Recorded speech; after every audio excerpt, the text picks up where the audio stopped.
नमस्कार, हल्ला बोल टीवी देख रहे हैं आप। मैं हूं आपके साथ प्रियंका। देखिए, गिरफ्तारी के बाद अनंत सिंह की जीत पक्की, आखिर कैसे? इसी विषय पे और भी ज्यादा जानकारी देंगे हल्ला बोल टीवी के संपादक दीपक शर्मा। देखिए, ऐसे कि वहां पूरी तरह से मोकामा में दुलारचंद यादव की हत्या के बाद जातीय गोलबंदी हो गई है जी। तेजस्वी यादव ने वहां भूमिहार कैंडिडेट क्यों दिया? बाहुबली सूरजभान सिंह की पत्नी वीना देवी को टिकट क्यों दिया? क्योंकि वे चाहते थे कि यादव वोट एकमुश्त मिलेगा आरजेडी को और भूमिहार वोटों में बंटवारा हो जाए। कुछ वोट सूरजभान भी उसी इलाके से आते हैं, बड़े बाहुबली हैं जी। उनकी पत्नी, चूंकि वे सजा याफ्ता है तो चुनाव नहीं लड़ सकते, तो उनकी पत्नी वीना देवी वहां से चुनाव लड़ रही हैं। वीना देवी सांसद भी रही हैं और जुझारू महिला रही हैं। तो ऐसा लग रहा था कि भूमिहार वोटों में बिखराव हो जाएगा, कुछ भूमिहार वोट बट जाएंगे, कुछ सूरजभान सिंह की पत्नी वीना देवी को मिलेंगी, पूर्व सांसद वीना देवी को मिलेंगी, और बिखराव में एक बड़ा हिस्सा अनंत सिंह को मिलेगा, तो एक उसका एक अच्छा खासा हिस्सा सूरजभान सिंह की पत्नी पूर्व सांसद वीना देवी को भी। लेकिन ऐसा होता अब नहीं दिख रहा है। क्यों? क्योंकि दुलारचंद यादव की हत्या के बाद वहां पूरी तरह से मोकामा में जातीय गोलबंदी हो गई। इसकी वजह दुलारचंद यादव के समर्थकों की एक चूक है। दुलारचंद यादव की शव यात्रा, ऐसा होता नहीं, अनंत सिंह हार जाते, लेकिन दुलारचंद यादव के समर्थकों ने एक ऐसी गलती कर दी जिससे अनंत सिंह की जीत उन्होंने सुनिश्चित कर दी। क्या गलती? दुलारचंद यादव की शव यात्रा निकली। शव यात्रा में गुस्से में दुलारचंद यादव के समर्थक, यादव समाज के लोग जो शामिल थे बड़ी संख्या में, उन लोगों ने गाली गलौज की। अच्छा। और जातीय आधारित नारेबाजी की, जिसके बाद पूरे मोकामा में जातीय गोलबंदी हो गई है, भूमिहार वर्सेस यादव। और इसके वजह से पूरा भूमिहार एकजुट होकर अनंत सिंह के साथ खड़ा हो गया है। अब क्यों खड़ा हो गया अनंत सिंह के साथ? वीना देवी भी तो भूमिहार है, सूरजभान तो बड़े भूमिहार बाहुबली हैं।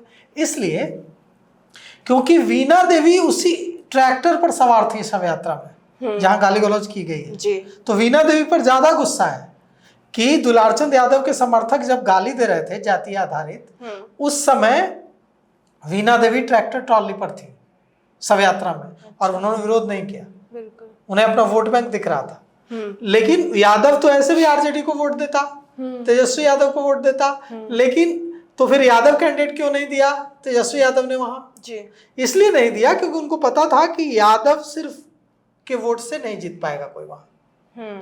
क्यों नहीं जीत पाएगा? हम वहां का समीकरण बताते हैं। जातीय मोकामा में जो समीकरण है वो है भूमिहार जाति 70,000, 70,000 वोट है, धानुक जाति 40,000, यादव 35,000, राजपूत और ब्राह्मण 30,000, दलित 20,000, कुर्मी 8,000, मुस्लिम 14,000, बाकी ईबीसी और ओबीसी 67,000, 67,000। तो ये जो 70,000 वोट भूमिहारों का है एक मुश्त, तेजस्वी यादव की भूमिहार प्रत्याशी देकर उसको तोड़ना चाहते थे। वो सोच रहे थे कि जो 35,000 यादव वोट है ये तो मेरे साथ है ही, ये तो लालटेन दबाएगा ही, वोट लालटेन छाप पर बटन दबाएगा ही। लेकिन ये जो 70,000 जो भूमिहार वोट है इसमें बिखराव हो जाए, और यह कोशिश सफल होती दिख रही थी। यह कोशिश सफल होती दिख रही थी, लेकिन दुलारचंद यादव की हत्या के बाद यह कोशिश और सफल होती दिखी। लगा कि एकदम अनंत सिंह हार जाएंगे चुनाव। चूक हो गई दुलारचंद यादव की शव यात्रा में। शव यात्रा में अनंत सिंह के साथ साथ जाति आधारित नारेबाजी भी हो गई। अच्छा। जाति आधारित नारेबाजी हो गई, गाली गलौज हो गई, और इसको मोकामा के भूमिहारों ने को बहुत चोट पहुंच गई कि किसी जाति, किसी समाज के बारे में इस तरह से बातें की जा रही। इसीलिए कई जगह भिड़ंत हो गई, मारपीट की नौबत आ गई, पत्थरबाजी हो गई। वीना देवी ने कहा कि उस गाड़ी को तोड़ दिया गया जिस गाड़ी पर मैं सवार थी कुछ समय पहले तक। उन्होंने कंप्लेन तक कराई पंडारक थाने में। तो ये जो 70,000 जो वोट है ना भूमिहारों का, प्रियंका, ये पूरा एक मुश्त होकर अनंत सिंह को वोट दे देगा, जो वहां से खबर आ रही है, जो हमारे संवाददाता बता रहे हैं कि 70,000 में से अब बहुत कम सेंधमारी कर पाएंगे सूरजभान। सूरजभान को अब यादव और धानुक के भरोसे और राजपूत और मुस्लिम के भरोसे रहना होगा। मान लेते हैं 14,000 मुस्लिम वोट और 35,000 यादव वोट। ये अगर पूरा वोट भी मिल गया ना तो 5 4 9 एक 49,000 वोट होता है। मुस्लिम और यादव वहां अगर पूरा वोट कर देंगे फिर भी कितना वोट होता है? 49,000। और भूमिहार अकेले हैं 70,000। हाँ। तो धानुक जाति है 40,000, जो कि धानुक समाज अति पिछड़ा समाज से आता है। और धानुक जाति अब तक अनंत सिंह को वोट करते आई थी। क्यों? क्योंकि दुलारचंद यादव जब टाल के आतंक थे, जब बड़े बड़े अपराध करते थे और उन पर अपहरण, हत्या, रंगदारी, जमीन कब्जा करने, उठाकर ले आने जैसे आरोप लगते थे, तो अनंत सिंह धानुकों को दुलारचंद यादव से बचाते थे। अनंत सिंह का परिवार और अनंत सिंह, दिलीप सिंह, अनंत सिंह, इनका परिवार, पहले दिलीप सिंह बाद में अनंत सिंह, धानुकों को बचाते थे दुलारचंद यादव के अत्याचार से। इसलिए ये जो धानुक 40,000 है ये खड़ा हो जाता है अनंत सिंह के साथ। तो जब तक अनंत सिंह की गिरफ्तारी नहीं हुई थी तब तक पीयूष प्रियदर्शी को सहानुभूति मिल रही थी कि देखिए भूमिहार और धानुक के बीच लड़ाई हुई है, उसमें जो सरकार का समर्थन मिल रहा है भूमिहार को। अनंत सिंह की गिरफ्तारी के बाद वो सेंटिमेंट भी खत्म हो गया कि ठीक है, लड़ाई हुई तो अनंत सिंह गिरफ्तार हुए। धानुक, कुर्मी, दलित, जो चिराग पासवान के इसमें बड़ी संख्या में वोटर हैं, ये सब एनडीए के साथ चले जाएंगे जी। तो वहां ब्राह्मण पूरी तरह से खड़े हो जाते हैं अनंत सिंह के साथ। वहां राजपूत जो मतदाता हैं वो भी बड़ी संख्या में एनडीए के साथ खड़े होते हैं, लेकिन राजपूत आरजेडी को भी वोट करते हैं, कुछ हिस्सा करता है। तो कुल मिलाकर वहां जातीय गोलबंदी जो है कि भूमिहार, धानुक का बड़ा हिस्सा जो अब भी अनंत सिंह के साथ खड़ा हो रहा है, ब्राह्मण पूरा, दलित, कुर्मी पूरा 8,000, ईबीसी ओबीसी का जो 67,000 वोट है वो बहुत बड़ी संख्या में।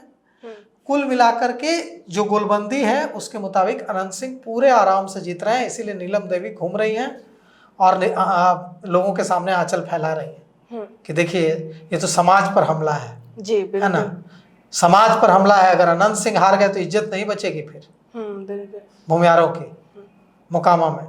तो ये जो भूमिहारों की इज्जत जो बचाने की बात हो रही है ना, इससे पूरा भूमिहार गोलबंद हो गया है जी। और अनंत सिंह जो चाहते थे वो हो गया है।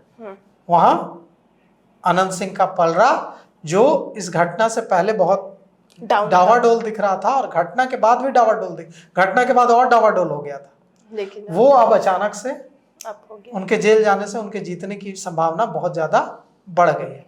लेकिन अनंत सिंह के लिए ज्यादा खुश होने की बात नहीं है, क्योंकि अनंत सिंह इस मामले में फंस भी सकते हैं, सजा भी हो सकती है। क्योंकि उनकी जो गिरफ्तारी हुई है वो गिरफ्तारी बहुत ही ऐसी धाराओं में हुई है बीएनएस की जिसमें कि उम्र कैद की सजा हो सकती है उनको। अगर साबित हो गया, आनंद मोहन का केस क्या था? आनंद मोहन जो सजा याफ्ता हुए, सजा काटी उन्होंने उम्र कैद, अपने जीवन के इतने सारे साल जेल में बिताए, उन पर क्या मामला था कि उन्होंने डीएम कृष्णैया की हत्या की है? नहीं, उन पर आरोप था कि उन्होंने भीड़ को उकसाया। बाहुबली मुन्ना शुक्ला के छोटे भाई भुटकुल शुक्ला और जो दूसरे भाई थे उनको कहा, जो उन पर आरोप है कि आग लगा दो, ऐसा आरोप है आनंद मोहन पर, गाड़ी जला दो, देख क्या रहे हो। आनंद मोहन को उम्र कैद की सजा हुई। उसी तरह की स्थिति इस बार यहाँ है, आनंद मोहन वाली स्थिति है। वहां अनंत सिंह की मौजूदगी की बात पुलिस कह रही है, एसएसपी कह रहे हैं, पटना के एसएसपी कार्तिकेय शर्मा कह रहे हैं कि अनंत सिंह वहां मौजूद थे, इसके साक्ष्य मिले हैं प्राइमा फेसी। अब अनंत सिंह इस मामले में गिरफ्तार हुए, बीएनएस की जिन धाराओं में, वो धाराएं गंभीर हैं और अनंत सिंह को अगर इसमें सजा हो गई तो विधायकी जाएगी, फिर से उपचुनाव होगा। तो कुल मिलाकर के अनंत सिंह के लिए गुड न्यूज है तो बैड न्यूज भी है। गुड न्यूज ये है कि चुनाव में उनका पलड़ा भारी हो रहा है, भूमिहार ब्राह्मण पूरा गोलबंद हो गए हैं, धानुक भी जो गड़बड़ा रहा था वो भी एकजुट हो रहा है। कुर्मी तो नीतीश कुमार के साथ पूरी तरह से खड़ा ही हो जाता है। गैर और जो दूसरी दलित महादलित हैं वो चिराग पासवान और जीतन राम मांझी की वजह से एनडीए के साथ है। जी। तो कुल मिलाकर के एक अच्छी खबर यह है कि चुनाव में उनका पड़ना भारी हो रहा है। बुरी खबर यह है कि अनंत सिंह इस मामले में फंस सकते हैं, सजा हो सकती है। तो सुना आपने, मोकामा के समीकरण को देखते हुए साफ साफ नजर आ रहा है कि एक तरफ आनंद सिंह की बड़ी मुश्किलें तो दूसरी तरफ उनका पलड़ा भी भारी नजर आ रहा है। हालांकि इन सबको लेकर आपकी क्या प्रतिक्रिया में कमेंट बॉक्स में बताएं। फिलहाल इस पेशकश में इतना ही। आगे की खबर देखने के लिए बने रहे हल्ला बोल टीवी के साथ। धन्यवाद।